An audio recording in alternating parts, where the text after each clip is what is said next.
DNA is considered the molecule of life and is now easily identified as a double helix. However, figuring out its structure and how DNA works was not an easy task, and just a little over 60 years ago, it was still a complete mystery. Then, in 1953, came Watson and Crick, who, with the help from colleagues Rosalind Franklin and Morris Wilkins, discovered how the 6 billion base pairs that make up our genetic material are stored in the cell. The DNA was actually a helix made of 2 strands.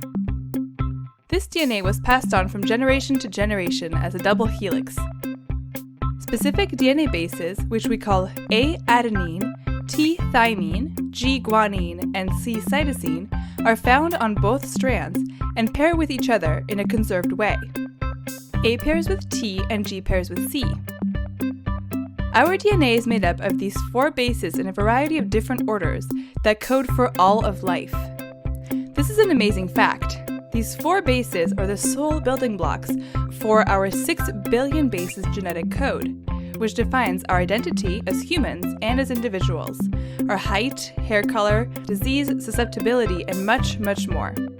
Discovering the structure of DNA was a very important first step to understanding how this seemingly simple molecule controls all of life. However, one important question lingered. When a cell divides, the daughter cell will have the same DNA sequence as the parental cell. So how does this happen? How does one cell produce a second cell with the same exact DNA sequence? In other words, how does DNA replicate? This is a fundamental question that is the basis of life. We all come from a single cell that will produce an entire organism with trillions of cells that all have the exact same DNA sequence. And we are able to have children that share our DNA because our eggs and sperm carry our DNA sequence. Understanding how DNA replicates and how all of our cells can carry the same DNA sequence is the basis for understanding development, inheritance, heritability, and life. In 1953, the question lingered, how does DNA replicate?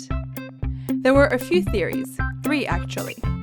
One of them was conservative replication, where a DNA molecule would get copied and make a second, new red DNA molecule. The second was dispersive, where the DNA molecule would be cut at various parts, each of which would get copied here in red and reattached to produce 2 DNA molecules. And the third was semi-conservative, where 2 DNA strands would separate, and each one would serve as a template to copy a second red strand, thus producing 2 DNA molecules. But which one was it? Many scientists did not believe that 2 DNA strands could separate because of how strong a DNA molecule is, so they were skeptical of the semi-conservative model.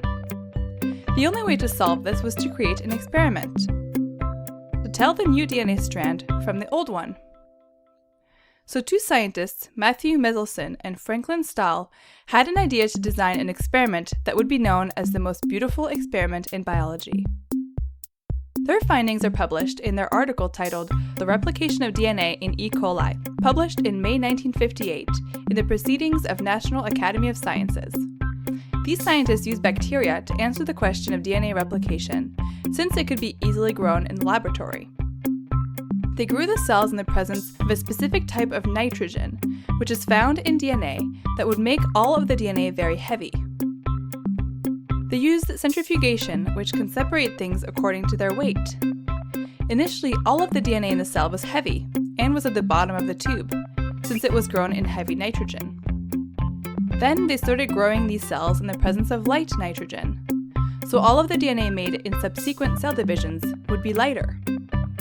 After one cell division, the DNA was half as heavy, so half of the DNA molecule contained heavy nitrogen and the other half didn't. This is not in line with the conservative DNA replication model, which would predict that one molecule would be all light and the other all heavy. However, this is in line with the semi-conservative or the dispersive model. After 2 cell divisions, the DNA molecule was now either half heavy and half light, or entirely light. So this is now not in line with the dispersive model, which would predict that the DNA after 2 cell divisions would contain a mixture of heavy and light DNA. Instead, this experiment agrees with the semi-conservative DNA replication model. Every cell gets one old DNA strand and one new one.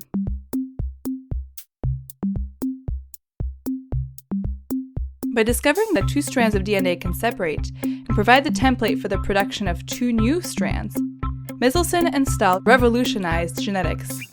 Scientists were very skeptical that this was even possible, but Meselson and Stahl proved it with a beautifully designed experiment. They also went on to show that heating DNA can cause the DNA strands to separate. This simple concept is the basis for an important technique we frequently use in the laboratory called polymerase chain reaction, which is used in genetic testing, forensics, and paternity tests. Meselson and Stahl identified the fundamental process by which our DNA gets passed on from cell to cell. This is the basis for inheritance and an essential part of our development from a single cell to a complete organism that maintains the same DNA sequence in all of its cells. This exciting finding opened up many new doors and research avenues. Because DNA is the command center of the cell, we could now study how DNA gives orders for the cell to follow. What controls the ability of DNA to make protein? How does one cell know it's a heart cell and another cell know it's a liver cell if they all have the same DNA? Now, DNA wasn't just a static double helix. It was a molecule that was animated. It could make more of itself. It could instruct a cell to behave a certain way. All of the secrets of biology were ready to be answered. Today we understand many of these questions.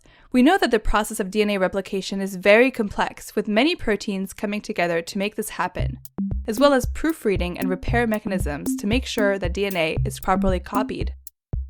We can even produce a heart cell from a skin cell. We know what controls cell division and how we can stop or accelerate it.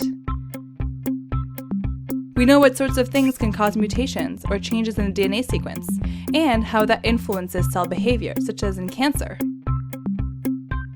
It's amazing now to look back at this very fundamental finding, that DNA replicates in a semi-conservative manner, and see how it has revolutionized biology and our appreciation for DNA.